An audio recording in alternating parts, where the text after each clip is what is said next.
All right, we'll call the meeting to order.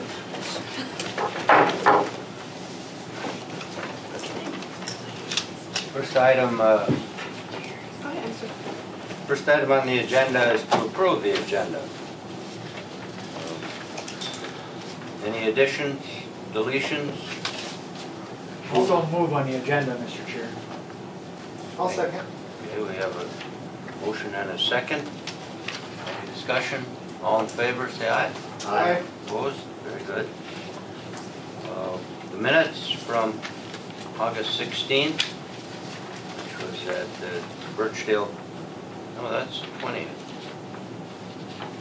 You have 8/16, is that? I would move to accept these, however, they should have been at the city hall. Thanks for those pictures.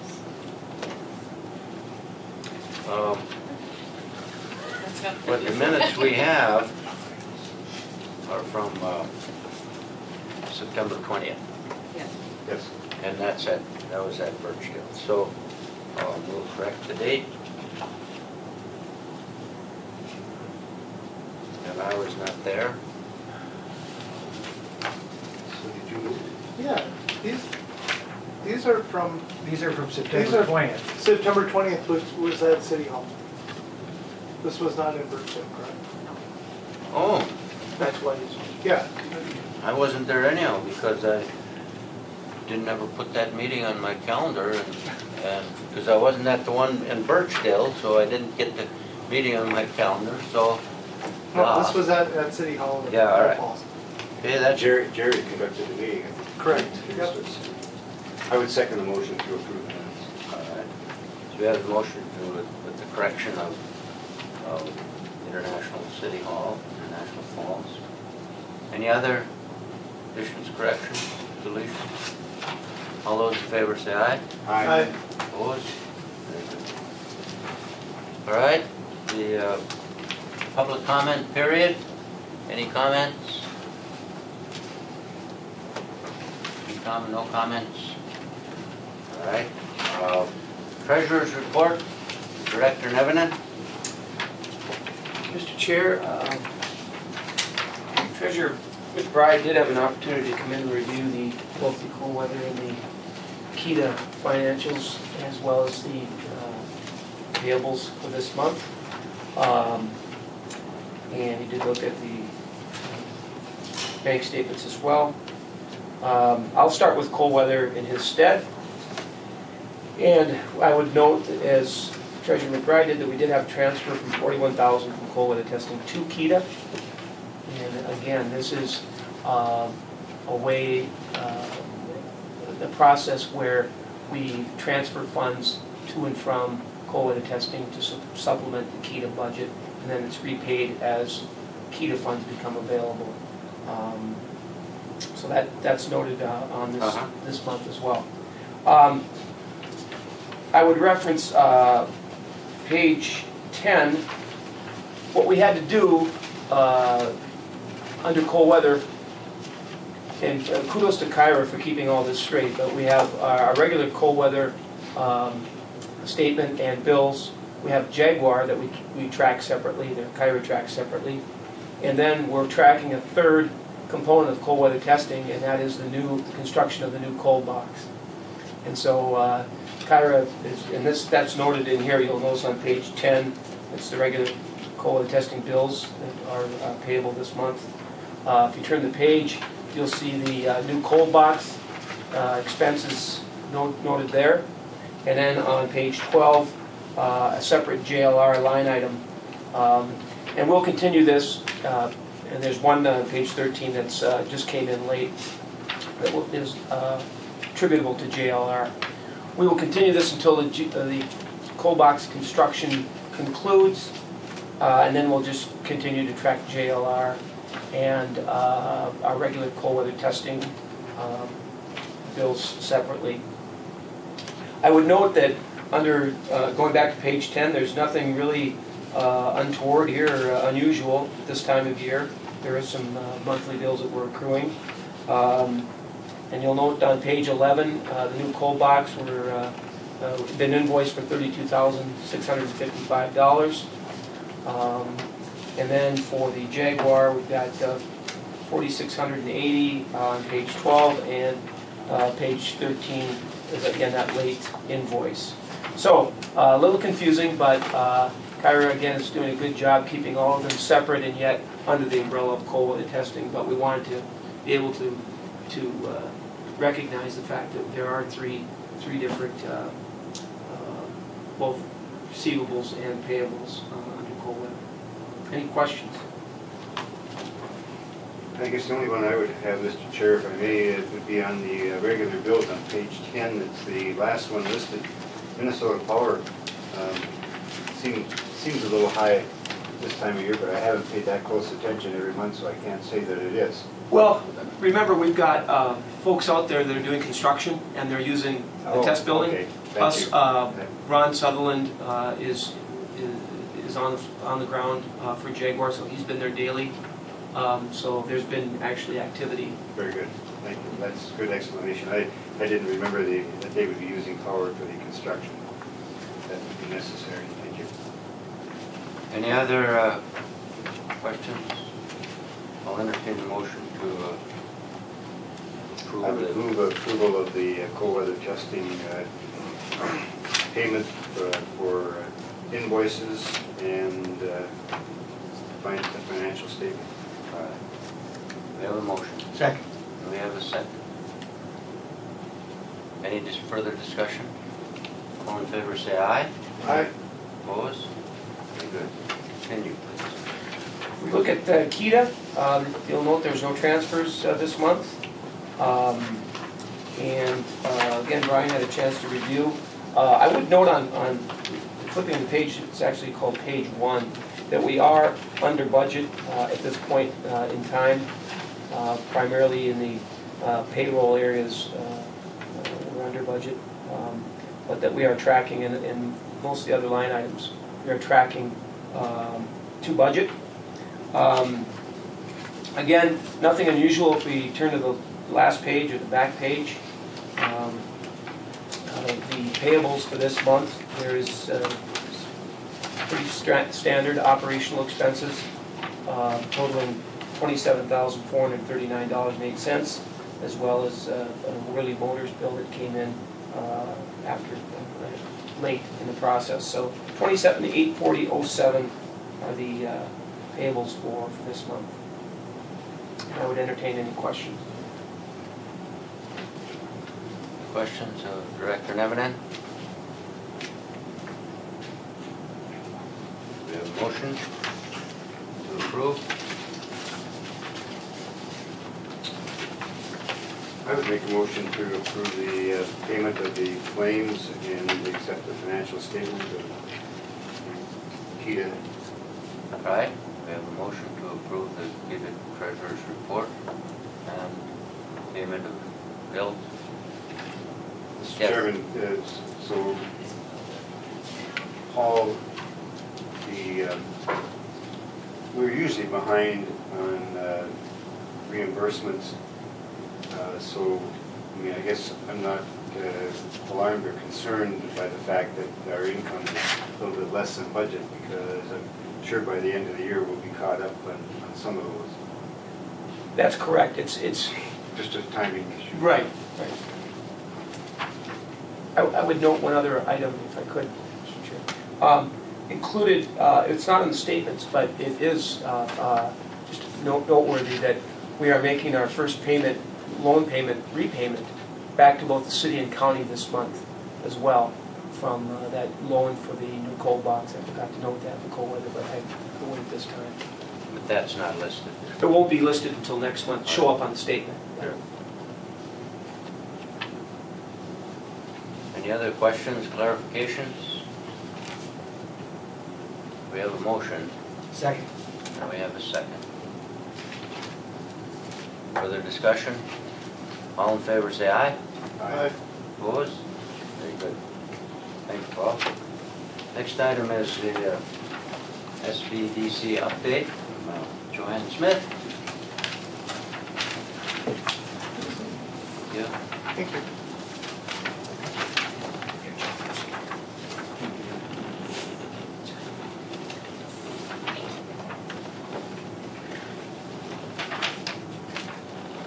is just Q3 ending. So we've had 13 unique clients. Been getting a lot of people coming in lately, so that's been good. One KCDA grant application, and then I've had 6 requests for industry data from the UMD students, helping out with business plans and things like that. I've also did a letter of recommendation to the North Star Co-op Revolving Loan Fund, and went to the meeting in Badette for one of my clients, who is going to get the loan, right? So that's great. Professional development hours, this is things that I'm involved in and things that I have done. Junior achievement, I applied for 2 different grants, and I'm having teachers sign up at the schools for if they want that in their classrooms this year, and then we'll be looking at volunteers and then pairing up volunteers for each classroom again. Hoping to get the whole school this time. Last year we just did the elementary, since I kind of came on board a little late in the process. So we're hoping to do elementary and high school this year for junior achievement. I've gone to different trainings, social media, social enterprise. I went to the North Star Expo and volunteered and helped out with the kids. That was their first doing woodlands and training kids and having them come in, and it was really well received. John, do you want to expound a little bit on that? At Expo, and Bob, you're very familiar with a lot of the players. Is it held in Grand Rapids? And The North Star Expo for the timber industry? Yes. Yes. I think I was in Grand Rapids at the time. What day It was should that? be, it was in September. Yes. Yep. Yep. What they did is they had kids go around to different stations. They had individuals from the DNR, foresters, people. They had a PCA, all kinds of different stations set up so that kids would be able to go around, and they got about half an hour at each station to listen to what the careers were, what they did, and to hopefully spark their interest in the forestry field. And I thought they did a great job. We got to go into the woods, they got to see some of the machines, things like that. So really trying to get an interest in, you know, that age group for getting a career, staying in Minnesota, and, you know, working here and living here. I talked with, at the hotel, Cam Hardwick was there. I think it was the 14th, 13th, 14th. September. Yeah. Anyhow, and he said it was a very good Well, that's Yeah. great to hear that with the young people. Yes, and they all seem to be very interested and received it very well. So I think that they're going to try to do another one again next year. Some professional development things that I'm planning to do for Q4. I have a labor market information for decision making with our deed representative Eric White in Virginia. That'll be on Thursday, tomorrow. I'm going to go down there and learn how to kind of gain more data into their database and be able to look up different things so that I don't have to ask the students to do it all the time. I can do it myself, or ask Eric. So I think that'll be good, and I think that'll really help with the report that Mayor Anderson was looking to get on economic data in our area this past year. The Incredible Ely Small Business Conference is November 1st and 2nd. And then we're doing a Profit Mastery Workshop, which is finance and business problem solving. And it's a 2-day full workshop. And we have 11 registered attendees that are going to do it in our area, which is great. And where will that be? Border State Bank. Okay. And 2 of the other business consultants that are certified in Profit Mastery are going to come and teach the class. So, I've had a lot of interest in social media workshops. I've been talking about the different social media things that I've learned at the summit that I went to in Grand Rapids. And there's a lot of businesses that are looking to do different things with their websites, social media, tracking. How can they track what their customers are looking at? How can they track who's seeing what of their content? How can they get their content out to viewers? Target markets and marketing audience, and so I'm thinking about doing a workshop with that, and we'll do it at the school in partnership with the Rachel Omdahl. Community Yeah. education. Yep, community education. Thank you very much. Yep. So that will be coming up. I think we're going to do that in January. So. Any questions? Go ahead.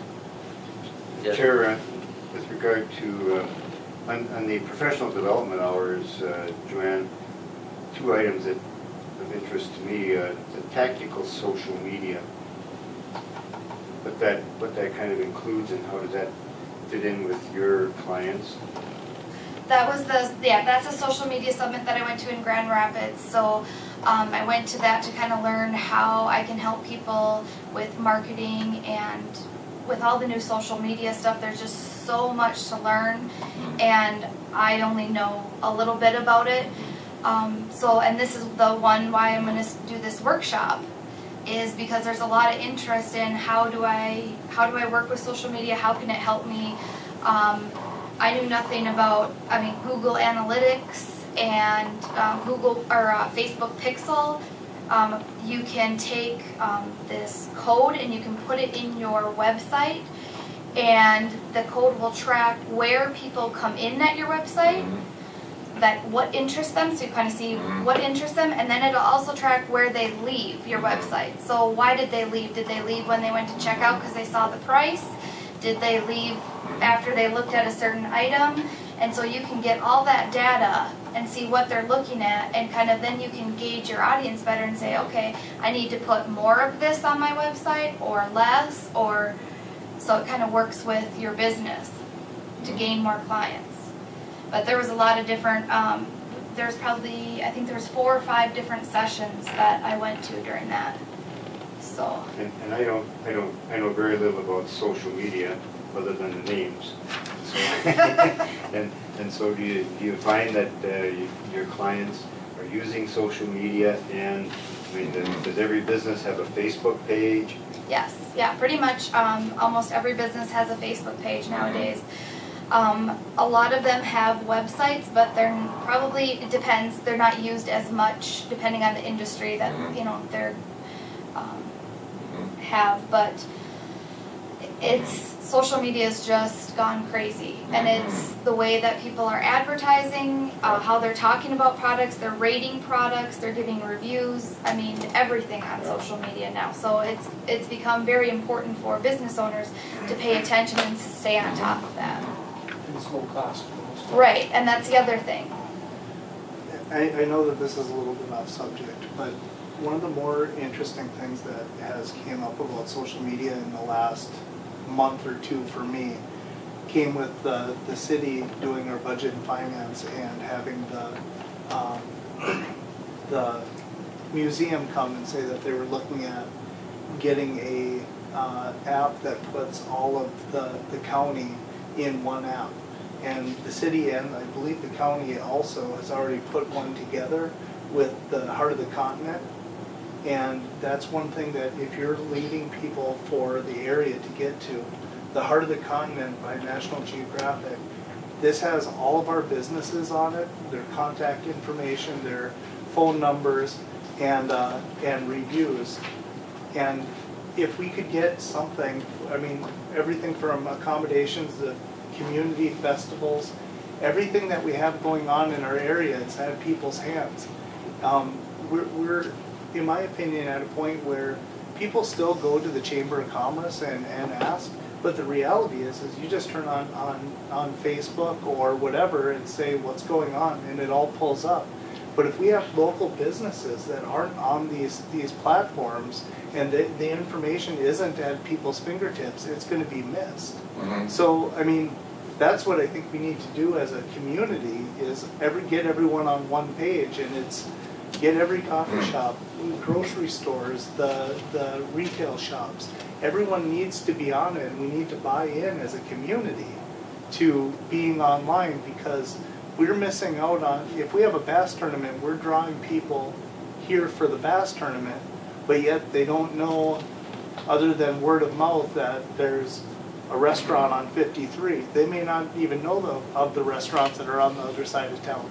But if it's at your fingertips and it says you're 1.3 miles away from a Mexican restaurant, or you're a quarter mile from another kind of restaurant, or that place is full, here's lodging over here. I mean, we need to push as an economic development community these people into getting online and getting into these platforms, and I think it's fantastic if you're teaching that. Well, and the workshop I think is going to be 2 parts. It's going to be, one is kind of just learning about what all these things do, and then the second part is kind of going to be, I want to use the the computer lab in the schools and help them actually do this with their Facebook page or with their website, so that they're getting something, they can leave with something at their fingertips that they actually achieved with their business at this. Well, Mr. McCarthy had a question. Yes, if I may ask a question. Under this profit and loss program for business development, is this under the aegis of the Lavabith School and UMD? Yeah, Okay. Yeah, Now, the UMD students help with a all lot right, of now, the research. in the advertisement, there was an indication that there was so many scholarships that would be available. Have anybody from this area here, through your office, or through however they're supposed to communicate, indicated that they would like to have a scholarship? No, I guess I'm not familiar with the scholarship program. Okay. All right, fine. Then who pays for this development here under the Lavabith's program, where you have a 2-day session here? The Profit Mastery Workshop is a grant that the SBDC got. So they got a grant to put this on. I know the grant from who? I don't know, I'd have to look Okay, that up. okay, fine. And That's through Right, UMD.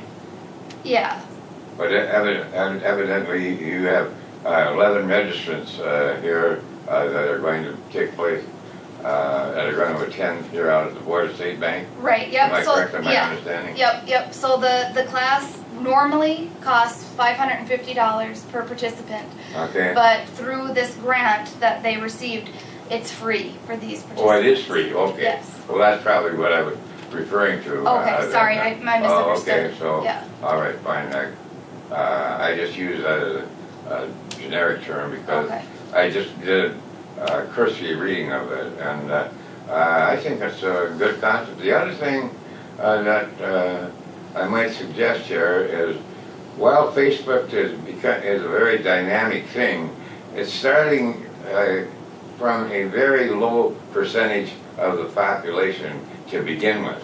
So you can't forget about the other aspects of those people that are customers or the business community, because some people, because of various reasons, or because of age, or because of lack of reason, will not be interested in making their business choices on a buy basis here. So you're kind of in a position here where you have to balance out where you should be putting your efforts here in that area.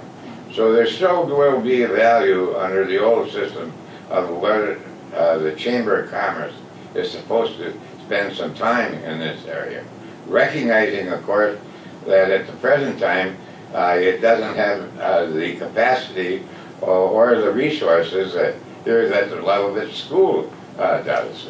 So I merely mention this as you develop a program here out to help the business people get started in the best discipline economically that there is, and that's the discipline of profit and loss. Thank you very much. Thank you. Mr. Troba, did you, No, were we interrupted? No, we're Yes. Well, I wanted to ask one more question to Joanne, that's the next item down on that list of professional development, the social enterprise convening. Could you just give us a nickel's worth of what that is? Yeah, so that was, I went there and learned about how nonprofits, it was basically more for nonprofits, could expand their services, and what do, are they really giving customers what they want, and how they can do that, what are the struggles that they're currently facing, and how they can overcome those. Mhm. Just to follow up, Mr. Chair, and that, and so are some of your clients nonprofits as well as for-profit businesses? Yes. Oh, you are? Yes. I never thought about Mhm. nonprofits coming. Good question, if I could, Mr. Chair. Yes. Mr. McCarthy makes a really good point too with this where marketing is at now and media utilization. I mean, we're on Facebook. I went kicking and screaming, but Kyra said you have to be there. And you look at the reach that it has as a platform, and Twitter, we're on Twitter, and I don't tweet, but the President of the United States tweets every day.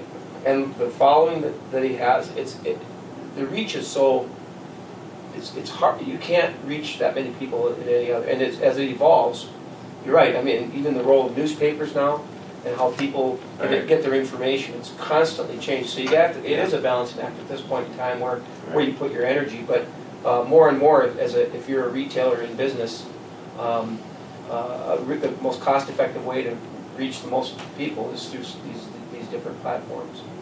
I was at the Workforce Investment Board meeting, and they said almost all the new startup businesses, that's their only advertising.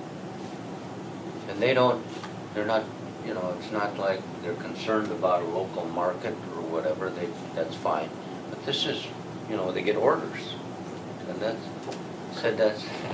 it's amazing that they can, I don't understand it either, Bob, but it definitely is not a new development, but it's growing Right. tremendously. Amazon is a typical example. Yeah.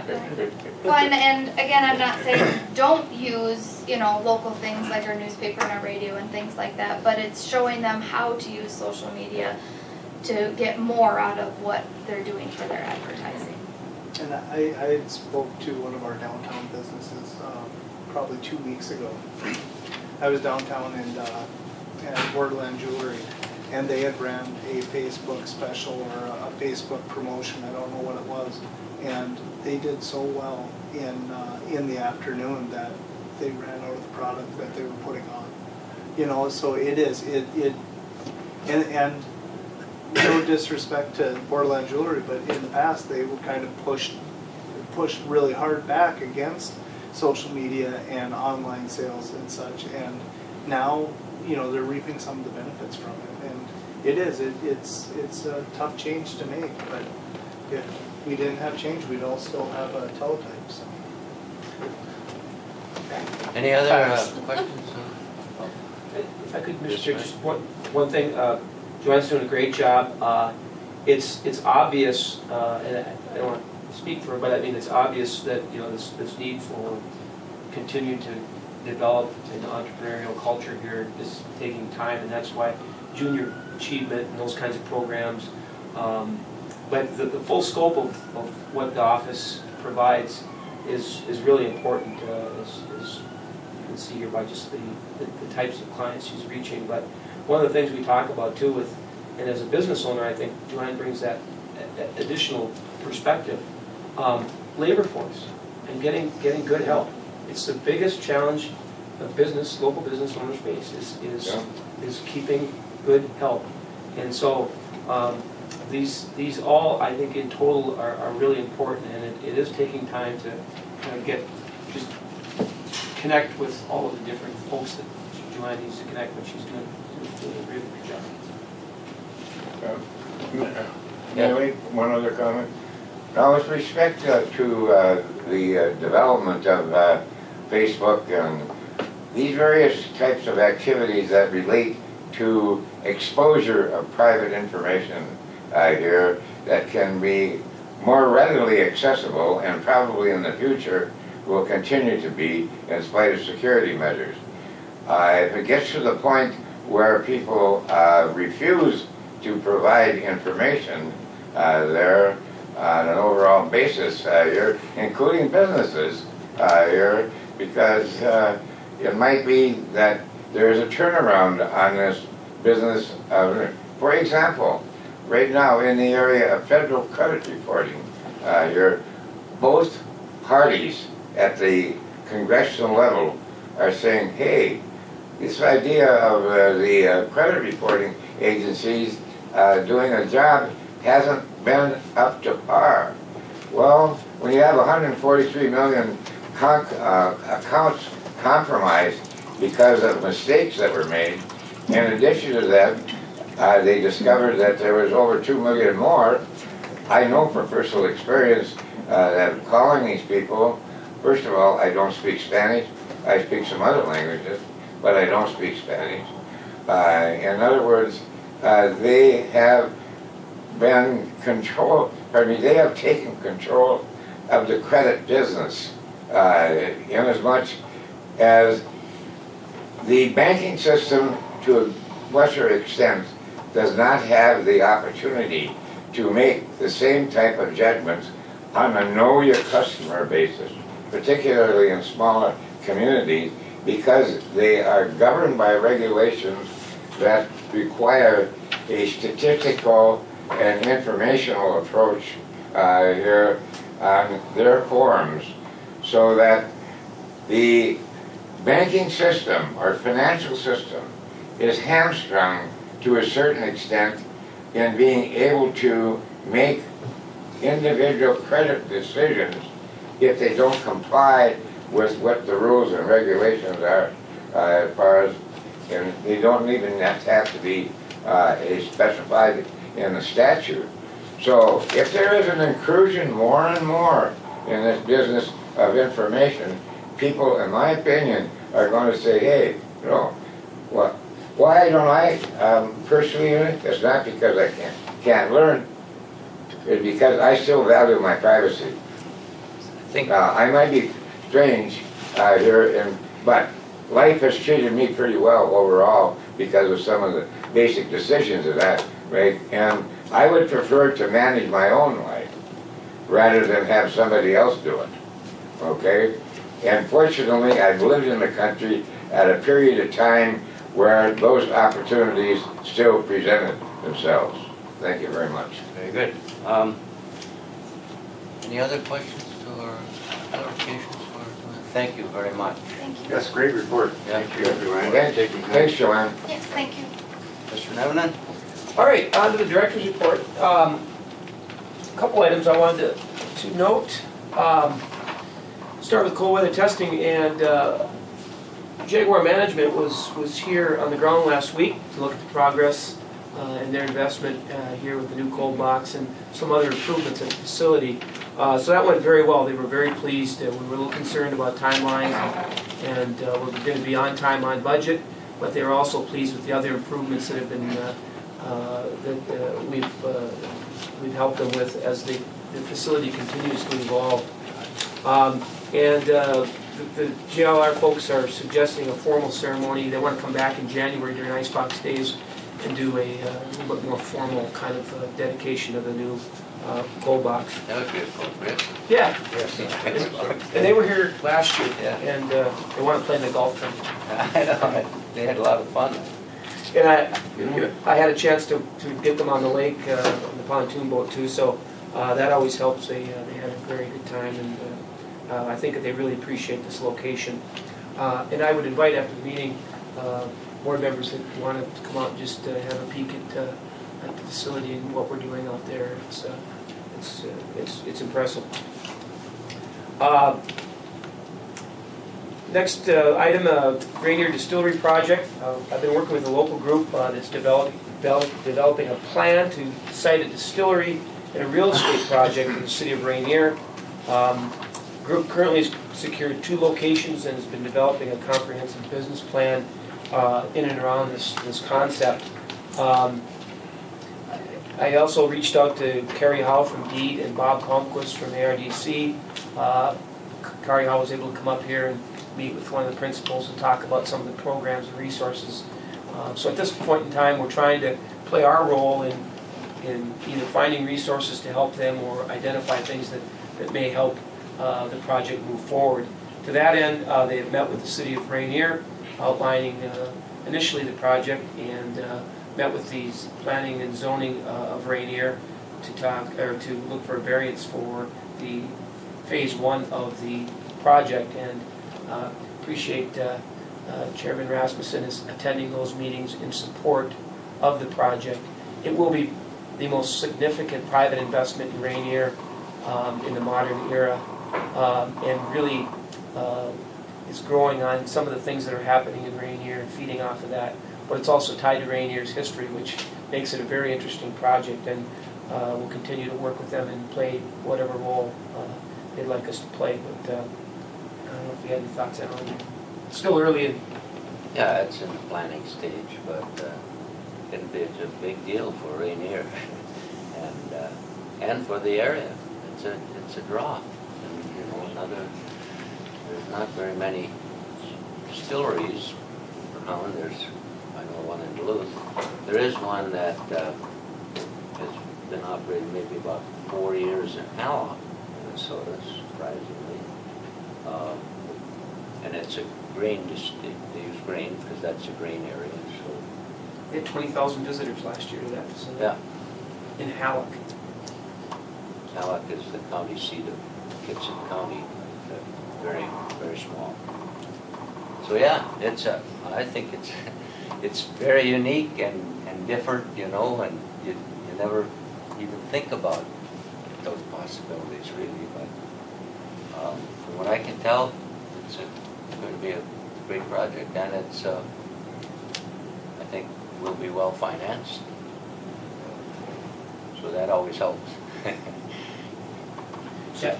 So are we going back to our roots? Everyone's going to have a distillery and Yeah. a brewery? Well, it is kind of this movement toward people want to know where your food's growing, where your beverages come from as much as you can in this modern era. But the other thing I would say about this project, and you touched on it briefly, Alan, is that the strength of all these projects is the team that's around it, and this is a really strong entrepreneurial team that have done very sophisticated, big-time, larger projects. So they have the capacity to pull this off because they could be doing a lot of different other things that would make money. So this isn't just it's a passion as well as hopefully a money-making endeavor. I also wanted to follow up on the Green Forest visit. Mike and I had a chance to meet with the new owner, the state of Norway. Would it be appropriate to? Oh, yes. It's public now, so we can. Yeah. They're provided some architectural renderings of what the building will look like. And the second page has kind of the floor plan or It's still early. It's may be modified, but it's conceptually it's kind of what they'd like to try to do. So. But we wanted a chance to visit with the new owner and look at some of the investment and what he's doing to the sawmill there, and he is really taking it to the next level, and both in terms of volume and types of products, but also efficiencies and adding some jobs. And so, as part of our visit, we talked about what role can we play or what help can we provide, and Mike referenced the North Star Electric's revolving loan fund. I get a pen. And so you can show it tomorrow. Mike worked with them, provided an application, and he went through the process of going through North Star Electric's revolving loan fund application, and Joanne got involved and helped review it. And I want to thank Mike for advocating for the project and touch base on it. Well, I think that I and Paul both kind of feel the same way. We kind of stumbled on an entrepreneur who has done great things in the past and who generally, in my experience, in the rural areas of Koochiching County, they don't come to. In fact, the first thing he did was raise everybody's wages. First day he walked in the door. Now everyone will have access to benefits, paid vacations. They'll probably be able to put in many more hours. A lot of them are only working 32 hours. Currently, the mill is down for expansion purposes, and according to Brendan Anderson, Mr. Anderson, the owner, he thinks that they're going to be able to probably increase the efficiency 50%. And I think maybe his only real big hurdle would be make sure that he has enough material. He owns a furniture factory in Pequot Lakes. I don't have the website right now, but just lots of different stuff. He owns a small mattress factory in Idaho. He dug a new well there, put in a new septic system, and has invested a great deal of money in new machines. And I'd like to thank Cheyanne for driving to Baudette, and she presented to the North Star board the basics of it. And you know, we're not a bank, so we go to agencies for advice, and we use the SBDC. If North Star Electric has a loan application, we go to SBDC on this side, and if it's on the other side of Clemson, Minnesota, in Lake of the Woods, or in Roseau County, we use it out of Bemidji, Minnesota. So we count on them to kind of guide us, give us advice, and it was heated in this time. And, while the loan, I don't believe has signatures on it, has been approved by the board to move forward with any other negotiations. So I just think that for the city of Little Fork, nothing like this has happened in quite a while. There are 13 or 14 employees, and there'll be 20 and 21. So in addition to the more efficiency, there's going to be more people, more jobs. So I appreciate the help that Paul gave, and you know, not very often you can talk about real positive things in these small communities, and that's one. So I appreciate their help, and if you get a chance when you drive by there, just notice that it's being cleaned up, and that the whole atmosphere there has changed. They never had a lunchroom. He went to his furniture factory, told them what he wanted, and they built all new cupboards. And I mean, you know, it's a big deal. He'd been buying 40% of his material through Green Forest in the past, and has for some years. He uses a lot of cedar from Old West, the Western Red Cedar, but it's getting more expensive and getting more difficult to do. So he bought this mill to try to supersede some of the issues that he had. And it's, you know, still natural resource based, but he's you know, ratcheted up, and obviously he's a CPA by training. He's got a good business background, but I think it sends a message too to anybody that's looking to invest in Cooch County that, you know, that there are resources that can help. And not always just financial, but he worked. I know he reached out to the local the county forester and PCA. Trying to source some additional cedar because it doesn't really compete with obviously with the Boise or PCA, but it is something that, you know, loggers can work with and continue to operate at a you know, competitive rate. So yeah, it's overall it's a really good development. His furniture business is in Pequot Lakes. And the last thing we told him, I and Paul, when we left the last time was, we're going to help you build it here too. We'd like to see a furniture manufacturer move into our area. Yeah, and just one last thing, it wasn't heated, and he worked with Green Tech to build a custom boiler to heat the back end of the facility. So now they use the local manufacturer to complement what they're doing. So again, it was a really good project to push forward. A couple of other items I want to touch on. Next Monday, Minnesota Housing Partnership, Koochiching and Bacchus are hosting Minnesota Housing Partnership and the Koochiching County Housing Collaborative to discuss current housing issues with a variety of stakeholders. Really looking at some of the underserved or some of the challenges surrounding housing in Cooch County. So I've been asked to sit in on that too. And you know, housing hasn't been a real focus area of this body. It's more about jobs and job creation, but in terms of recruitment, housing is certainly a key component in looking at our housing stock. And I know the city spent a lot of time looking at housing, and I know Norfolk, it's an issue in Big Falls as well. As recruitment, you know, does kind of surround education, healthcare, and housing, and so they're all important pieces to that end. Minnesota Power, much like North Star Electric, Ms. Ellis came and provided a little overview of North Star Electric. And Minnesota Power would like to do the same, come up and do a community outreach around Minnesota Power, some of their programs that they are currently offering, and some of the other things that are happening within power generation in the region. Eric Forsman will be up. He's going to be up here for 2 days. One day he's going to be meeting with individual businesses to talk about, you know, what their needs are, and if their Minnesota Power can help in that regard. And then just meeting with local leaders from a variety of different entities to talk about Minnesota Power's programs. That's November 1 from 9 to 12 at Leonard's. And then it's going to be a busy week next week with International Falls, the city looking at their draft comprehensive plan, reviewing that. That's going to be next Wednesday, or Thursday in the morning, to look at that effort. The last comprehensive plan was 1966. So it's long overdue. It's also got a zoning and comprehensive land use regulations as part of that.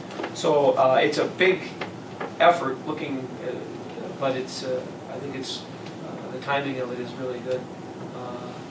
As I say, since '66 the last one was done. That same day in the evening, 6:30, Leonard's, Highway 53's public meeting. City of MnDOT will host that. They look to reconstruct from Memorial Drive into downtown on the 53 corridor, looking at different design elements. They want to make sure that the public is heavily involved in this, in business owners as well as general public.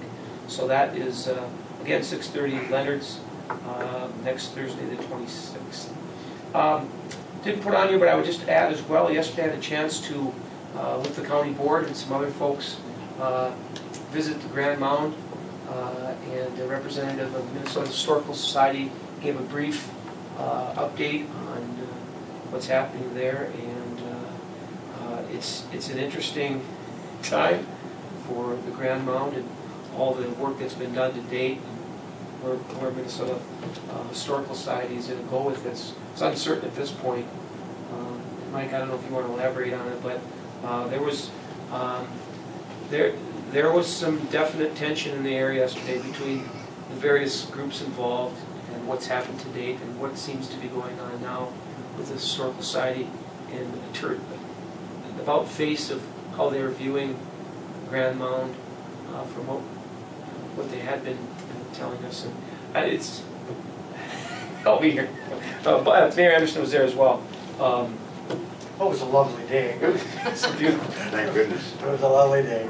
You know, we all know that it's a celebration of the heritage of the area here, but they've been there 200 years before the man Jesus Christ came. And anybody who hasn't been at the Grand Mound itself, it's the largest in North America. It's 25 feet high, you know, and it has a tail. And right now it's completely open, and you can see exactly how it's laid out. We were fortunate enough yesterday to take part in a ceremony hosted by our neighbors to the north of us, and they had the tobacco, and we shared fellowship, ate blueberries and raspberries with them, and they pretty much told us how they see and how they articulate what their passion is for the past, and how they see the land and the people who were here prior to us. it was pretty interesting. Mayor? Oh, no, I think very, very well stated, no. Certainly, you know, the Minnesota Historical Society has got a different plan than what we would like to see, and I'm not sure if we're going to be able to come to some collaboration there or not. We've got a facility out there that needs attention, and I think it offers a great deal. I'm still very dismayed with the Historical Society having pulled all of the artifacts out of there and taken them away. We call it robbery. It was clear that the First Nations folks from across the river view this as part of one. Sure. And they were very interested in the collaboration, helping in any way they could. They've got interpretive folks on that side. And, Chief Leonard was there yesterday, and he's committed to seeing this. And he took the message back, I hope very loud and clear, that you know the sort of Historical Society looked more like a bureaucracy than an agency willing to help and really provide the right interpretive center there. So. It's stay tuned, but well, and I think your point about the our friends, well they reside on the what we call the Canadian side of the Rainy River. They see all of these folks as being their ancestors. They do not recognize that line down the middle of the Rainy River that's a division. They want to see the Grand Mound cared for as they're caring for their mounds on that side of the river. All right. I'd like to just commend Paul and Joanne for their involvement in the dialysis efforts that are going on. It has been a challenge for this community. We just have not, many of us, been able to get our arms around this, and appreciate the good work. Emily was here the other morning, and something that has eluded us, and we continue to try to understand it and try to see if we can't help those who are in need of that service. yeah, thanks for bringing that up, Harrison, because oftentimes if we're not the lead, but if we were asked to participate and somehow play a role, that's one that we've been asked to get involved in, and work. The timing of that may work very well, due in part to some of the media coverage that there may be a solution out there that's homegrown and actually working through Joanne. So a lot of this, same thing with the daycare issue. We're involved in that to some degree and want to play a role, because that is a challenge for a lot of people that want to enter into the workforce or stay in the workforce but can't because of a variety of problems in around daycare. So there's a number of other issues that we are related in. I don't always report on them, but it's a good reminder. One last thing that I would just leave with you, and I put it in your packets, is I love trends, and I love watching what's happening out in the world, because it's changing so quickly. And oftentimes up here, I think we feel insulated from some of that change, but you can't elude it. And so Career Builders they occasionally put out pieces about what's driving U.S. job growth. And obviously technology is always a driver, but there's other things in here, and I present this because, again, even if you're not in the metro area, there are things that the current economy is in need of. And the race to rebuild, the government's investment in infrastructure and family renovation, this is something that's hitting home too.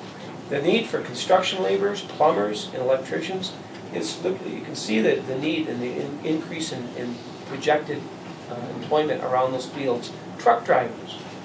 So Joanne referenced the logging expo. Loggers, transportation, mechanics. Those are jobs that pay very well, and they're out there. And so they always just tend to fall back on healthcare and technology, and while they certainly are very strong drivers, that there are opportunities in these other fields for gainful employment and the opportunity to stay in the area. So I just included that as well. So the infrastructure thing is so important for rural areas. You know, that's, we always lack. We always think, well, you know, another population there, you don't use the roads much, but that's how you get here, so. All right, any other comments? City and county updates? Not only the city here today, so. Yeah.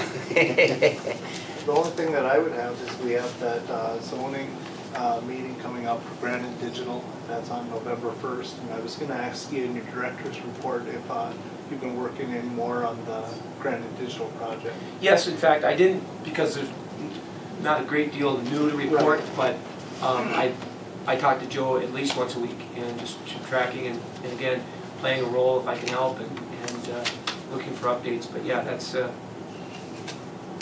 Well, and the city administration and the planning commission have scheduled a meeting on November the 1st at 6 o'clock in the evening for Granite Digital's hearing on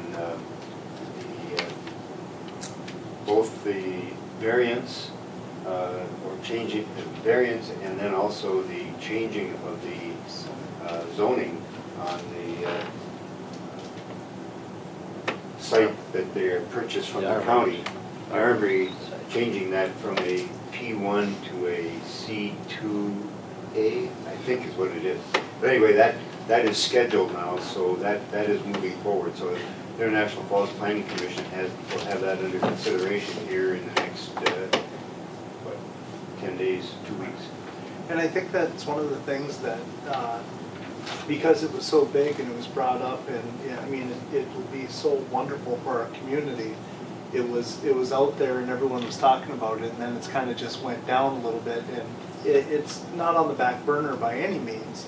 But the reality is it takes time and there's pieces to the puzzle. And I've also talked to Joe, and things are moving along just fine. And I think the last thing he told me is better than had expected at this point. So things are still positive. There's no reason to think that something has changed. It's just not a focal point in the conversations of International Falls right now. Well, good point, thank you. That's, yeah. Well, Any Mr. Chairman, yes. let me ask about, Sure. and I apologize for being late for the meeting, but I was speaking to the Rotary Club of International Falls at noon today, and there was more questions and time than I expected. So I had put together this presentation, and it covers a number of the items, the fact that we have a comprehensive plan. All of these things have been covered very, very well by the journal here, and really appreciate them carrying this information. So it was really kind of just coming back and talking to the Rotary Club about the same things that have been in the newspaper, but maybe giving them, hopefully adding a little more detail to some of it where possible. But I think the biggest item I would just concentrate on for a couple minutes today is the second item there, the infrastructure improvements. And really pleased with the work that the City Council, with the City Administration, our Public Works are doing in trying to get our arms around the infrastructure needs of this community. And without good infrastructure, we're not going to have economic development. And we've had the street condition analysis done by Widsa Smith and Olting. We know what the estimated cost by 2017 standards would be to upgrade our streets. We're into televising water and sewer lines, and also failed to put down their storm sewer. We're also looking at storm sewer lines. We need to understand what the needs are under the ground before we start fixing the streets, because if we're going to spend money to fix the street and then tear it up, that's a waste of good funds, and citizens don't really like that process. And so we need to make sure that we're doing what's needed. We know that just in water lines alone, we have 27 blocks of undersized water lines in International Falls. 27 blocks with only 4-inch line. Well, you connect a 4-inch fire hose to a 4-inch line, you're going to pull everything out of that line that you can. We need 6-inch or 8-inch lines there. Sewer lines that are leaking, we know we've got inflow and infiltration. So we're trying to do a good comprehensive analysis. And then I think the challenge for our city council is how do we take and pay for it? Because we're making an annual investment of about $500,000 a year in infrastructure. Well, just on the street condition alone, the estimate is $7.5 million. Well, at that rate, it will take us another 15 or 16 years to get the streets in good shape, if they don't start wearing down in the meantime. Yeah, to get them in good shape today, Yes, not another yes. 15 years of wear and tear. Right. And the same, we need to spend money on water and sewer lines, we need to spend money on storm sewers, and so all of that needs to be in good shape. That doesn't mean that we wait until we get that done to do economic development. Hopefully we're able to do that, but we've got just a whole lot of opportunities here in the community, and we need to, that's the first one we need to take a look at. The other one I would just mention is Highway 53 coming into town from the Memorial Drive to the International Bridge. There's going to be a meeting October the 26th at 6:30 in the evening.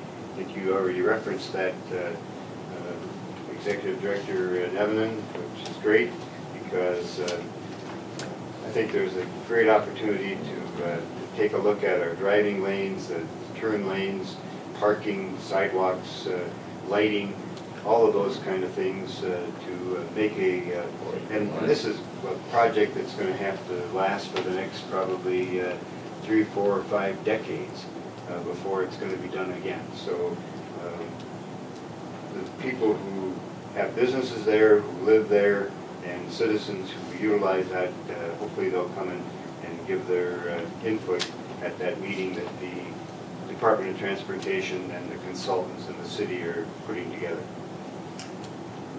And then we've had a couple of celebrations in the past week here with the airport terminal and the Green Acres Park with the monies that we received from the Super Bowl Legacy Fund grant to put in new equipment. So we've got a beautiful Green Acres Park out there. The city installed some drainage, make sure that there's not going to be water standing in that area. I think it's a great addition. Thank you to Emily for being out there and covering that. I know that you folks are pulled in a dozen different directions. Great to have you there. So. Very good, thank you. Thanks a lot. Good, Mr. Chair. Yeah, it's interesting. We had a landscape architect with MnDOT folks talking about kind of what other communities are doing in terms of those entryways and your main traffic corridors. And there's a lot you can do to soften it, make it more attractive. And well, one of the challenges, and if you live in a community, you drive it every day, sometimes you tend not to look very closely. It's just like white noise. You get used to it. You get used to it.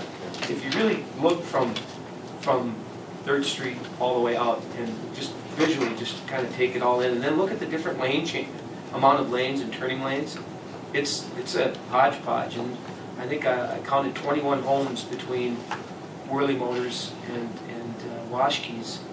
It mixed in with commercial, so you've got it's a tough animal to kind of redesign. But like Mayor Anderson said, this will be 50 years maybe into the future, this opportunity to redesign this, soften it. And my whole approach in being on this, or one of my big things, is to not just make it prettier, but to make people want to slow down and stop in our community. Not just pass through going to Canada or somewhere else.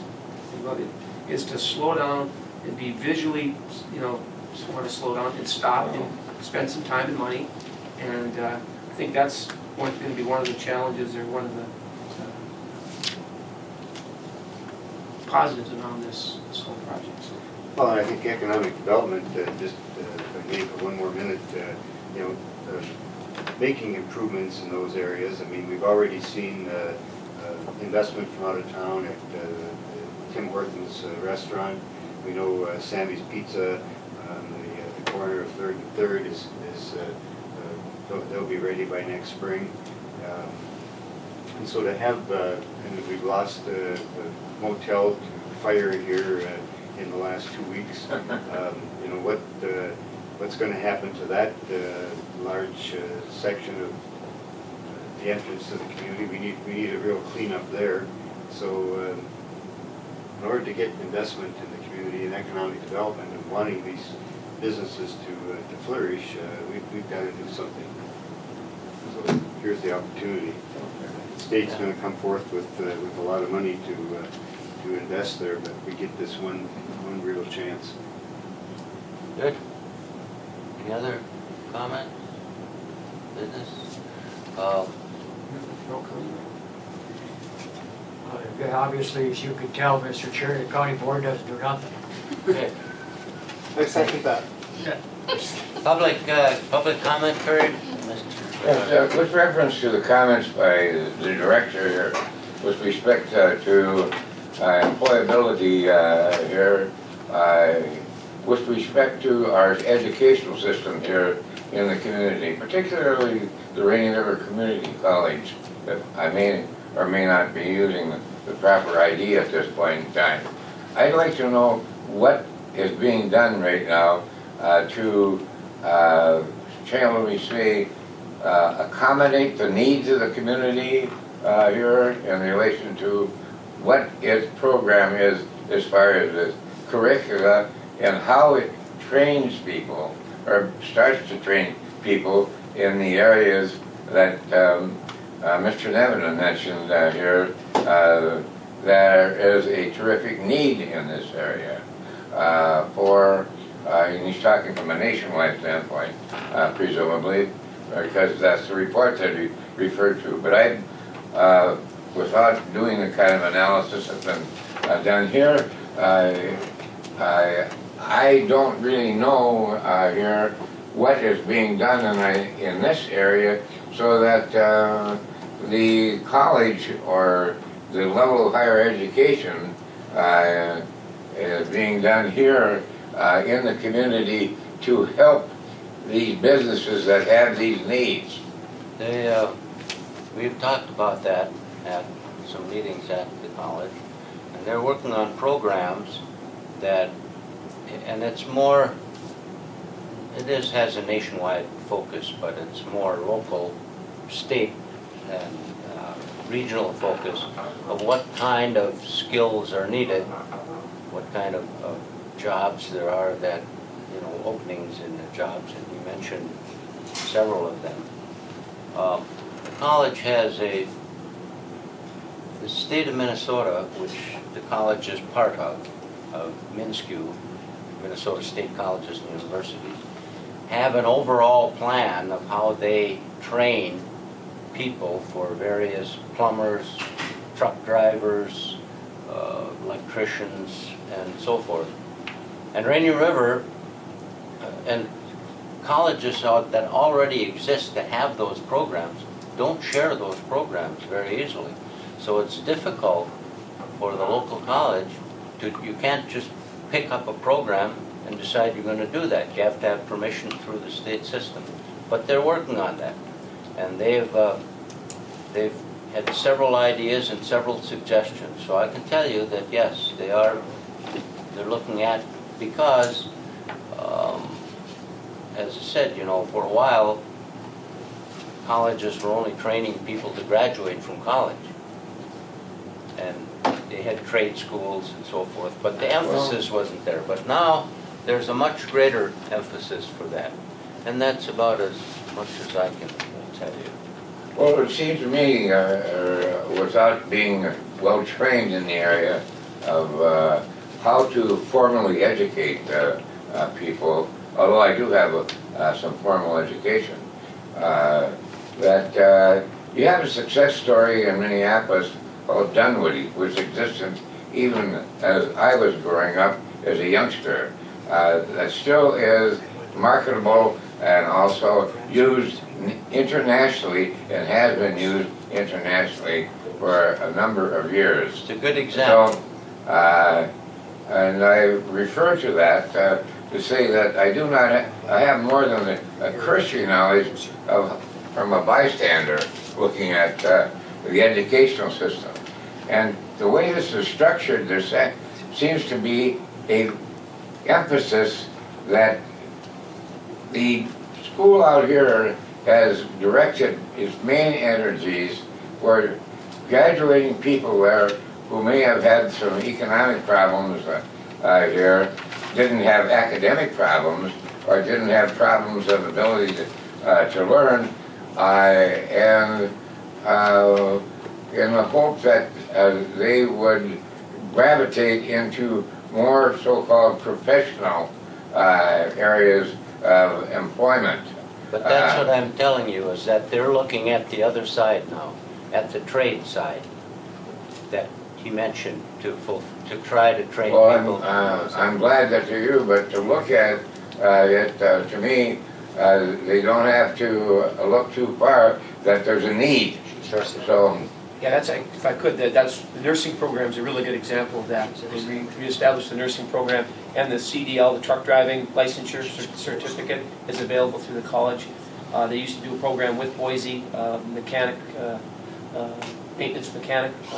So they have adjusted and made some of those, it's difficult to provide those. And it's an ongoing project. You have to sure, continue. okay, thank you. And you got to partner with other schools who already have those programs. Yeah. I have another meeting at 2:30, so we need to set the next meeting. November? November,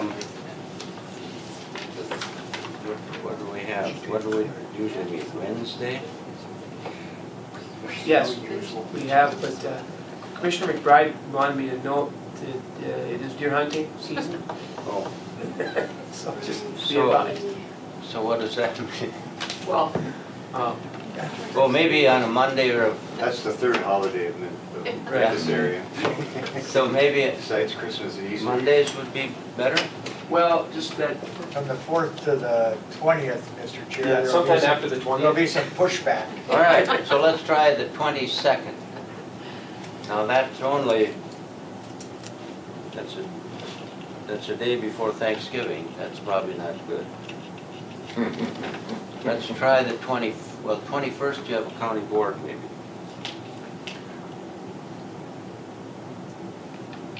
So let's 22nd, let's try it. 22nd, Wednesday, 1 o'clock? okay? Or earlier if you want. But you- All right, you know, well, that's depends on good our- for you? No, good. Yeah, 1 o'clock is good for you? One's fine, Okay. one's great. Is 10 o'clock? No good?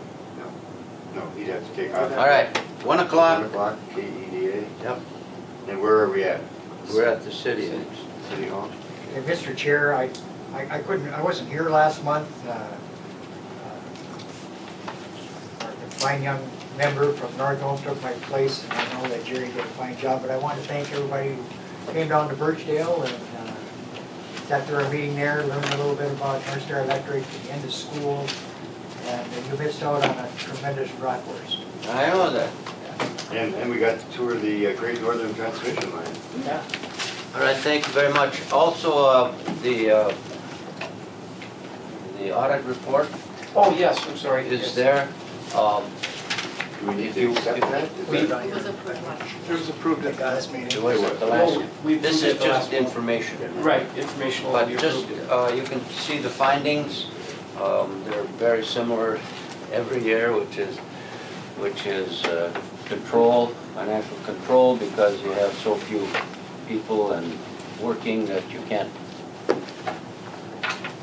We had this, how many people out of Rainy River, we got the same finding every time. Hold on for a minute.